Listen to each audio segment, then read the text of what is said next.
بزرگان گفتند ما تکرار میکنیم.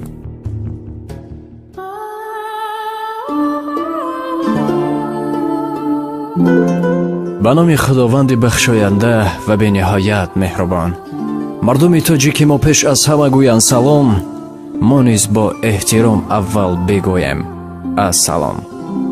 السلام علیکم که گفتیم سلامتی یکایک شما را خواهان هستیم. در استودیو ایندم با شما هستم دلاور سفرов. در برنامه بزرگان گفتند ما تکرار میکنیم.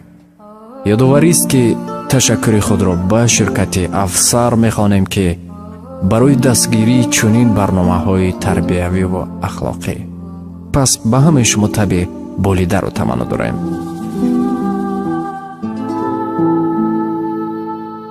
تنبلی رفیقی ناکامی و ناامیدی هاست. بله، امروز موضوع نیز درباره تنبلی و خصوصا زنان را در بر گرفته است. تو را با مشغول شدن به کارها، میل نکردن به سستی و تنبلی و تسلیم نشدن به فراقبالی و بی‌حوصلگی توصیه میکنم. بلکه برخیز و خانه و درت را به ترتیب بیار و وظیفه هایت را ادا کن. یا عبادت بگذار، یا کتاب خوان، تلاوت کن، یا ثبت مفید را بشنو، یا با همسایه ها و دوگانه هایت بنشین و همراهشان در موضوعهایی که شما را با خدا نزدیک می سازد گفتگو نما. در این حالت با خواست خدا خوشبختی و خوشنودی را درک خواهی نمود. هرگز و هرگز به فراقبالی و تنبلی تسلیم مشو، زیرا برایت غم و اندوه، وسوسه، شبهه و دلتنگی را به بار خواهد آورد. تو را لازم است که به سر و اندام و زیبایی شکل و صورتت دقت دهی. به تازگی و آزادگی خانه و جای با اهمیت باش. در معامله و آداب و رفتار هنگام پیشواز گرفتن شوهر و فرزندان و دوستان و پیوندان به تبسم، کشاده دلی نسبت به آنها اهمیت خاصه ظاهر نما. از گناه برحذر باش، زیرا غمگینی و کلفت را به بار می آورد، مخصوصا آن گناه هایی که زنان بسیار زیاد صادر می کنند، مانند دیدن و نظر کردن با نگاه های حرام، خودنمایی، نشستن با بیگانگان، غیبت و دشنام و لعنت گویی زیاد، به احترام نسبت به شوهر. اینها گناه هایند که سبب غضب خداوند می گردند.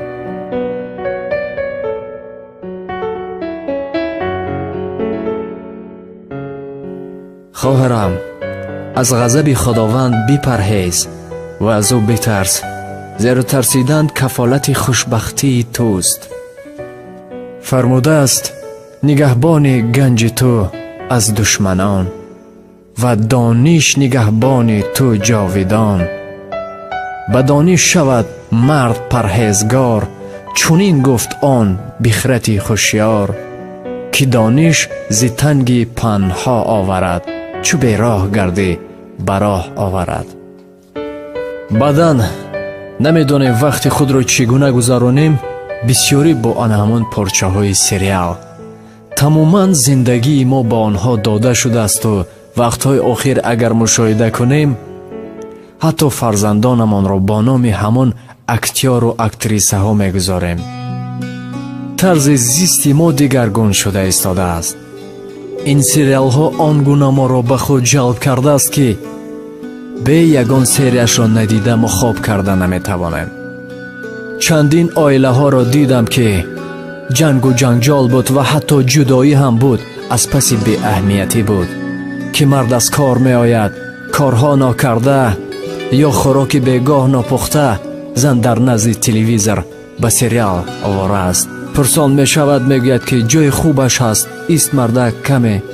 این همش از سادگی است. اگر نشسته فکر بکنیم چند قدر عمرمون بیهوده می گذرد، چند قدر. و شاید بعداً مردها می گویند تا به بیرون بر آمدن و غیبت ها کردن و دیگر کردن در خانه نشسته سریال تماشا کند بهتر است. پس شما خوبتر میدونید و بهتر میدونید.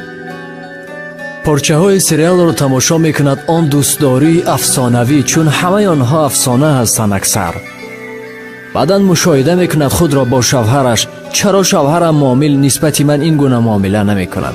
چرا این گونه نمیکند؟ گویان میبینید که علاکه هر نفری که همون سریال یا کینوفیلم را تماشا میکند خودش را به جای همون اکتور یا اکتریسه میگذارد. وقتی با احساسات تماشا میکند، وقتی که ما در زندگی دیده ایستادیم.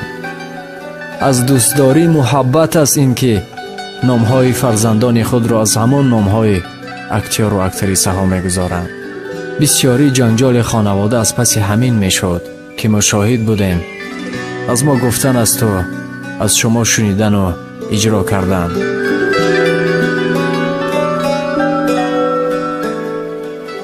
ادامه دارد و گفتنی هستم که تو با آن چی داری از میلیون ها زنا بالاتری؟ تو با این چی داری از میلیون ها زنان بالاتری؟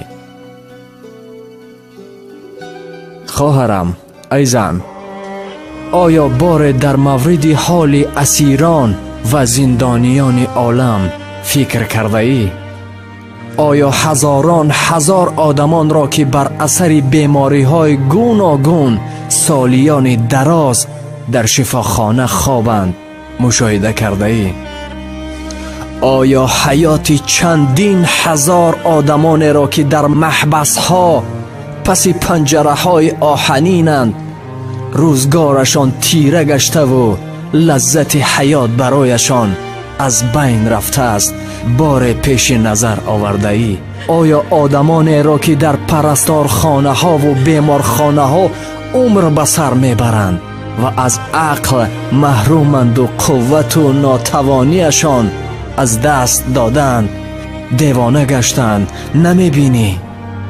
آیا مردمان را که روی زمین خاکی اند و در خیمه های تنگ و کلبه های فقیرانه زندگی میکنند و حتی پاره نان و آب آشامیدنی هم ندارند مشاهده نمیکنید؟ آیا زنانی مصیبت زده را که در نتیجه حادثه های فوق‌العاده طبیعی همه فرزندان و خانوادهشان را از دست دادن نمیبینی؟ آیا زن را که بینایی و خوشنواییش را از دست داده است یا دست و پایش بریده شده است و یا از عقل بیگانه گشته به بیماری های تبابنده نشده مانند سرطان گرفتار شده است، با حیات خودت که صحت و سلامت در رفاهیت و امن و ارمان هستی مقایسه نمی کنی؟ بخشش من حتی بگویم که شرم نمی داری.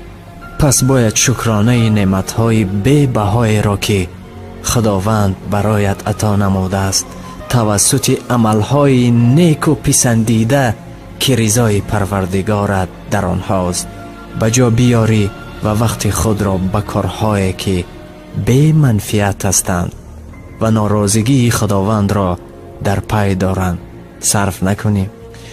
از زیاد نشستن در نزد تلویزیون و تماشا کردن برنامه هایی که دل را سنگ می کند غافل می سازند، شرم و حیا و دیانت را از بین می برند و غم و اندوه را به بار می آرند و جسم را خسته کرده از اجرای وظیفه های اساسی باز می دارند. بر حذر باشی. در نزد تلویزیون نشستند و پای هم آیسته آیسته ارگانیسم انسان سست می شود و دیگر تنبل می شود و کار کردن نمی تواند. پس فرزندان از او چی می گیرند؟ اما تماشای برنامه های مفید مانند برنامه های پند و اخلاقی، ادبی و فرهنگی و طبی و اخباری که به نفع دین و دنیای توست جایز است. پس شکر بکن زندگیت را ادامه بده.